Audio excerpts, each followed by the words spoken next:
We got some breaking news as the Boston Celtics and Brad Stevens just made a shocking move as they have just waived one of their roster spots in JD Davison, now helping the Celtics to drop below the second apron and give them some more plausibility out there on the free agent market and trade market as well to make some more moves to give this roster a little bit more of a tweak for Joe Mazzulla. So what could this mean for the Celtics going forward, and what are the repercussions of this deal? We'll be diving into all of that and more on this episode of Celtics Digest. I'm your host, Bruce Veliz, with my co-host, Patrick Billings. And Patrick, a little bit of a wild one. You were getting into the door, and some news just comes flying in right alongside with you.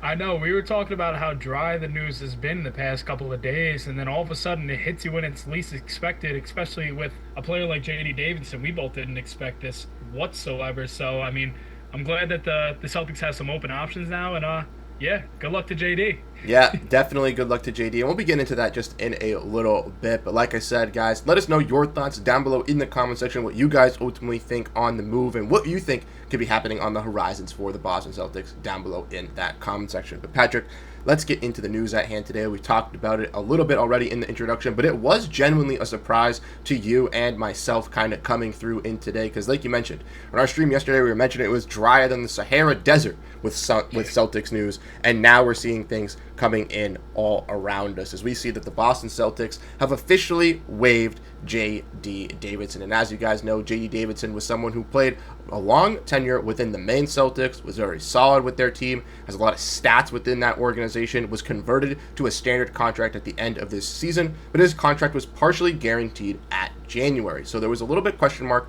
on what the Celtics would do with the roster spot in Davison. They've already lost out on free agents that they had been linked to, and guys like Damian Lillard and other avenues because they had a full roster spot, and now they get rid of that by waiving JD Davison. Patrick, we also see from this as well that with doing this, the Celtics G League MVP is no longer eligible for a two-way contract with the Celtics, but could sign one elsewhere in the NBA and compete for a two-way spot. But the Celtics now have one open roster spot with no move imminent.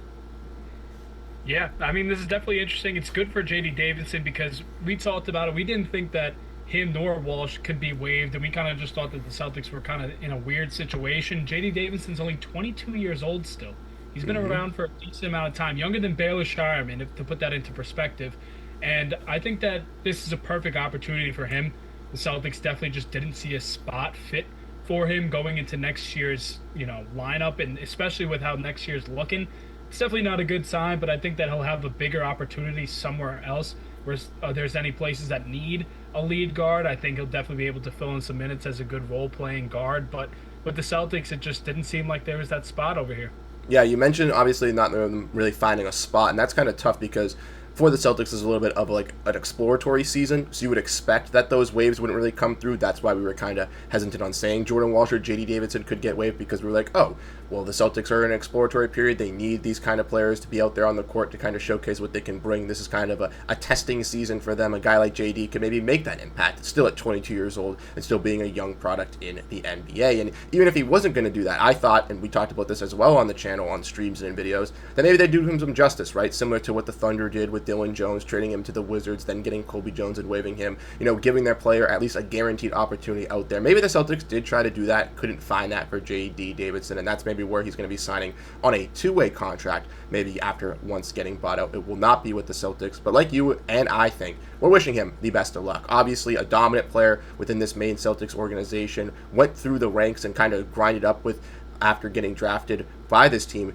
a couple years ago from the University of Alabama. And I'm excited to see what he could really bring out there in the NBA. I don't really know teams that have available two ways out there. Obviously, like I mentioned, the Celtics can't really bring him in, but one that's looking for a combo aggressive guard who can be a solid playmaker, facilitator, a little bit of a pest on the defensive end, but has developed his three ball and been a solid scorer as well. I think this is going to be a little bit of an intriguing piece for some teams out there.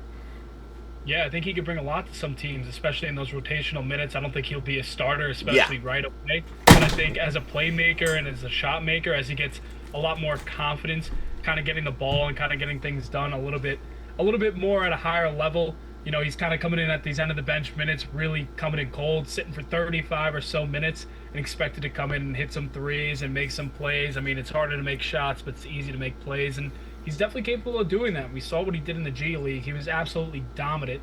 And sometimes guys come up, they don't get the opportunity like they should, and you land in this spot that he's in. But I'm sure there's a ton of teams out there that would love to have him, even just on a two-way contract. Exactly, and I think on that two-way contract, he's going to find some life, and hopefully, once again, similar to where the Celtics with Maine, where he was able to find himself into a guaranteed spot. I'm hoping the best for JD and growing that in as well, trying to fight to be a rotational piece in this NBA, as you know, as a solid secondary scorer for this lineup. But that obviously is the best about JD Davison. But with that being said, the Celtics now have an open roster spot. So what could be next for this team, Patrick, as we look forward, unfortunately, without JD Davison? And as we looked at earlier as well, Adam Himmelsbach said that there is no move imminent now.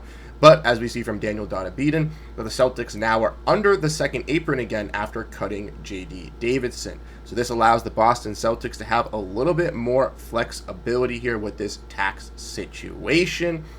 It allows them to now have the option to consider bringing back a guy, maybe an Al Horford in free agency. It allows them to potentially get involved with a guy in Ben Simmons, who they've been linked to over these past couple of days. But it also could spark some things out there on the trade market. Anthony Simons' name has been mentioned still. We also have heard the rumblings around Georges Niang, Sam Hauser, etc. still out there on social media. And ultimately, one of those guys could be traded alongside one of these moves here to help the Celtics shed some more salary and maybe potentially even free up some more space within this roster. So Patrick, what is your best guesstimate for the Boston Celtics and what they're going to do with this last roster spot or potential last roster spot? Well, first of all, you forgot a name.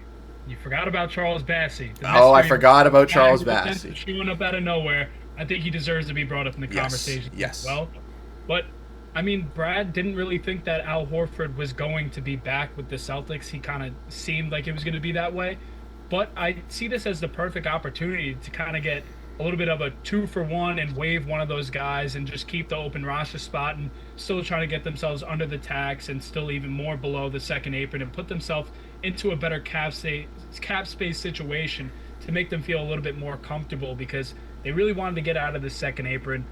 I didn't think that they were going to get out of it until the beginning of the season, but this is the first step in the right direction.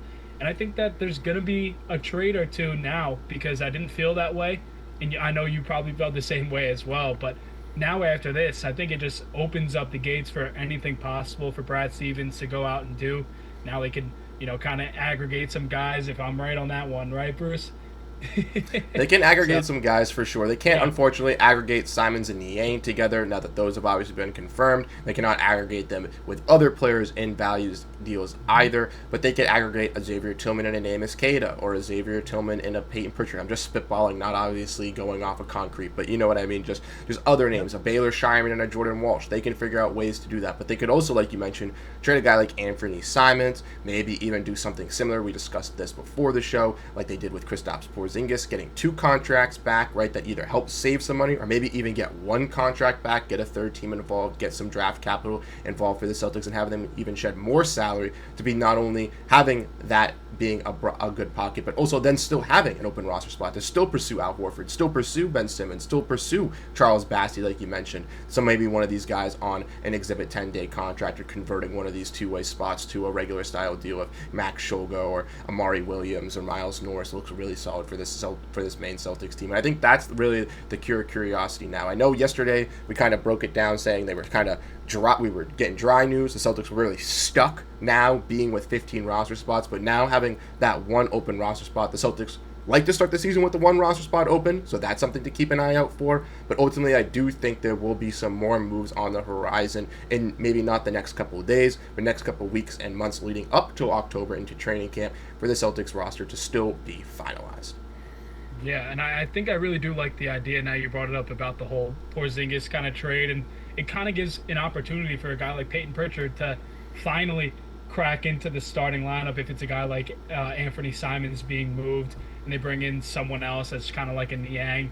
I think that just brings more opportunity for guys that have already been around, and if you're kind of just exploring a lot of your different options, it's a perfect time to do it. See what you got. Maybe you bring back an Al Horford with another open roster spot, whoever it ends up working out with the trades, Charles Bassey, and I think that's the perfect opportunity to add on to that exploration kind of season that they're trying to do. So I think I like that idea just a little bit more than kind of bringing in a veteran guy like a Ben Simmons personally. But I kind of just want the cap and the salary to be a little bit more comfortable than it is right now, because it doesn't feel too comfortable still just being under the second apron. Yeah, we're definitely still in a little bit of a weary waters here with how the Celtics want to structure their cap, not only for this season but for the future. And I'm sure Brad Stevens will be behind the scenes trying to work through these kind of deals. I'm sure they tried to find something for JD Davison, probably couldn't. That was what resulted in just kind of waiving him here at this point. And like we said earlier, wishing nothing but the best of luck for JD Davison. But Brad Stevens making a shocking move. Now the Celtics can have all those exploratory talks with the fan base on social media of what they can do next, because now they finally have that roster spot to make that move. So let us know what you guys think down below in the comment section on what the Celtics should do with this new roster spot. Should they use it for a trade similar to a Porziņģis deal, or maybe even for one for Anthony Simons? Should they use this roster spot to potentially go out and bring back Al Horford, Ben Simmons, Charles Bassey? What are your thoughts on this Boston Celtics offseason and roster? Let us know down below in the comment section, like you guys have been doing. Supporting the channel has been absolutely fantastic. Patrick and I are ecstatic that we hit 7,000 subscribers. We're now almost at 7.2, and we're climbing closer and closer to that 7.5, 8K, and then eventual 10K milestone. So thank you guys so much for tuning in and showing your support. If you do enjoy the content, make sure to continue to hit that like button. Let us know your thoughts down below in the comment section, and we'll catch you guys in the next one. Have a great rest of your day, and go Boston Celtics.